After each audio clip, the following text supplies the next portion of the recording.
Hey guys, what's up? So, this is the second guide I want to do for Shin Budokai 2 because I'm currently practicing the fuck out of the game. I figured, hey, you know what? I'm learning a lot of stuff, so I want to share some cool things I've discovered with you before I actually get to the Let's Play of it. So, this is something that I've actually been seeing since Shin Budokai 1 while I was in the middle of recording that. Occasionally I see Frieza here do this weird knee attack. I'd never seen it before. He would just do like this one knee and maybe like one or two moves off of it, and that was it. Now, I didn't really pay much mind to this until I was going through Goku's moveset. I found this, which is the same exact knee that Frieza uses.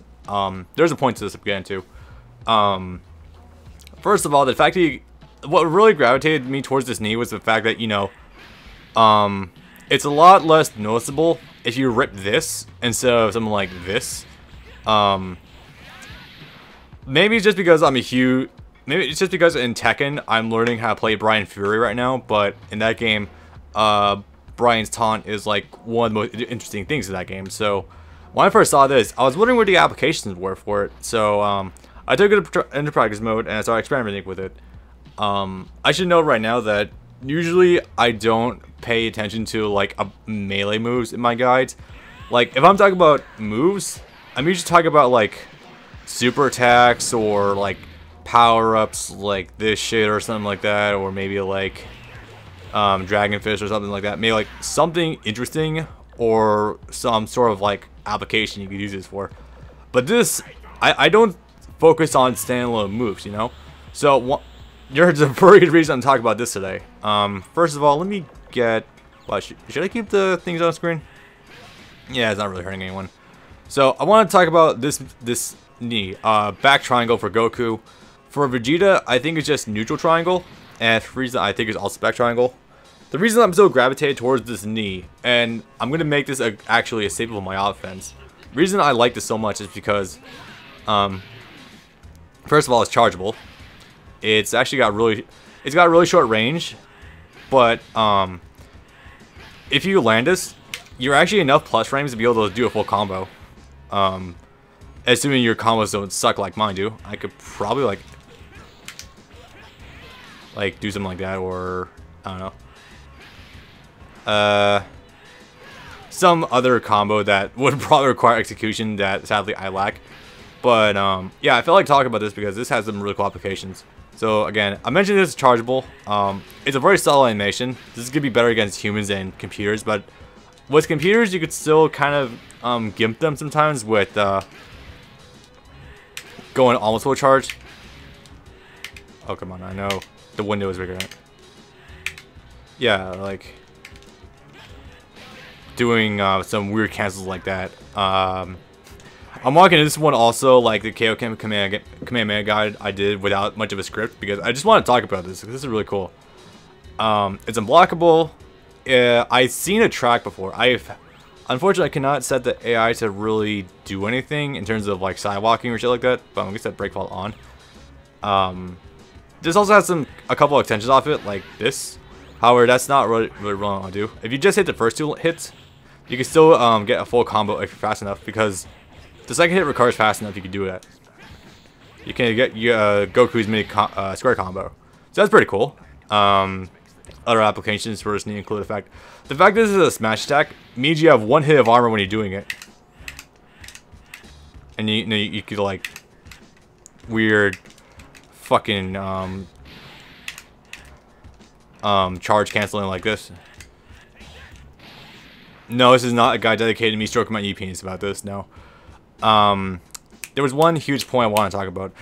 But yeah, the reason I'm talking about this knee in particular, as opposed to like this or like maybe a down smash or something like that, is because it keeps you both standing and at plus frames. I think this is really valuable because in a game like this, if you were to get a knockdown, unfortunately, if you drop your combo, it's gonna be very difficult for you to actually like get a follow-up combo. And unless you're doing some interesting like back and forth stuff, usually floats in this game are not gonna get you too much in terms of a full combo.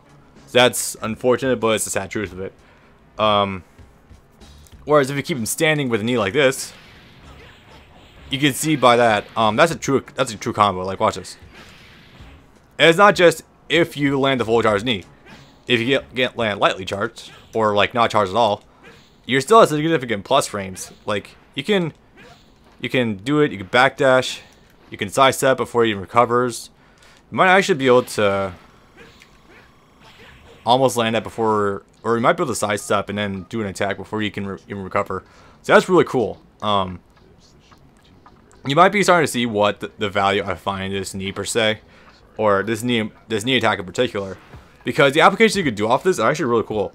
If I set freeze to the guard, if you don't land a full charge, he'll just sit there and guard the attack, and that's very interesting.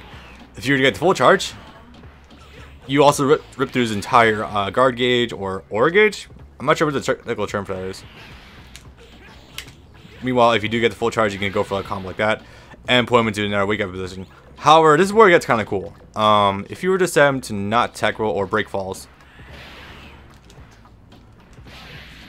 walk up to him, charge your knee. Now you might be able to see why I like this knee so much. It offers a lot of interesting things you can do with setups. Like, if you were to wake up and do a throw, this would beat the throw. If you were to wake up and do like a single melee attack, this would beat that melee attack. Because you know this move has a single hit of armor on it, right? That was almost a combo.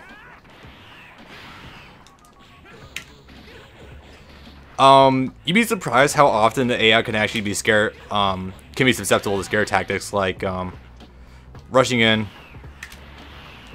Let me see what an example I can do. Something like that. Or in this game, I noticed aura smashes are actually chargeable now. What you can do is do that, charge it, then if you have the execution for it, which apparently I don't, go into that, charge cancel your aura smash, and then go into a full charge knee or something like that, something similar. Again, this is pretty much a 360 tracking knee from what I've seen. It goes through guards immediately. Like, it doesn't matter what the fuck they do. It's going through the guards regardless. You can do... it absorbs a lot of hits. This is like... This move is... I wouldn't say disgustingly good, but it's very fucking good regardless. The only problems I've seen with it so far is that it cannot juggle midair. Or, like, full charge... won't juggle midair. It won't do it. Hang on. It was just actually doing that shit earlier. Like, no charge will do it, but full charge unfortunately will keep them. Full charge knee will actually float them, so you're not gonna get much of a combo off of it, and then they can like quick break fall like this, and that's not gonna be too good because they can tech roll and then guard and you know all that shit. So yeah. Also. So again, you see why I say I don't talk about a lot of individual moves, because I find they're either not too interesting to talk about, or they're just not very. If I were to talk about one move in particular and give it its own guide, then there'd be like a million other physical moves I'd have to contemplate, right? But meanwhile, this is a universal technique that a lot of characters have access to. Like, I mentioned Vegeta, I mentioned Frieza. I've definitely mentioned Frieza. Like, actually. Let me go make sure Frieza does have it, because now I want to make absolutely sure. Like, just one of his full power form, why not? I don't actually know what extension it is off of. Okay, neutral. That's actually interesting. Yeah, like, that'll be a combo. Full charge, unfortunately, will float them, but you can probably work around that, because I still know a lot of shit about Frieza, unfortunately. If you were to try Vegeta, I know he has it. Doesn't really matter what form. Most forms of this game do share physical moves, the same movesets. I think this will track. I'm gonna tell you how it tracks. Where is that? No. No. I've seen Vegeta do it. I don't know where it is, but... No. No. Well, regardless. I wonder if Gohan has it. I should definitely go check that right now. Gohan Future? Yeah, it doesn't matter too much. Super Saiyan 2, why the fuck not? Okay. He's got that. Okay, there it is. There's the knee. It floats them, though.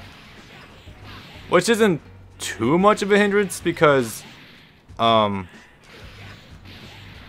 it is the first part of a string, which does that. But overall, I'm noticing it looks like Goku's has the best utility because it keeps them standing no matter where they are, unless they're in the air. Because the second hit's what knocks them up in the air. So now we're talking about like general applications. I want to cover like advanced mix-ups for like if you're to do this. So say he sees you charging this and is gonna like sidestep. What you can do is because it's a charge move, you can cancel it and do something else. Like if you want to, you can cancel the knee into a throw. You can cancel the knee into like a sidestep if you're to try to retaliate, so you can like sidestep punish. That's pretty cool. Guards apparently automatically track. I don't understand that, but okay.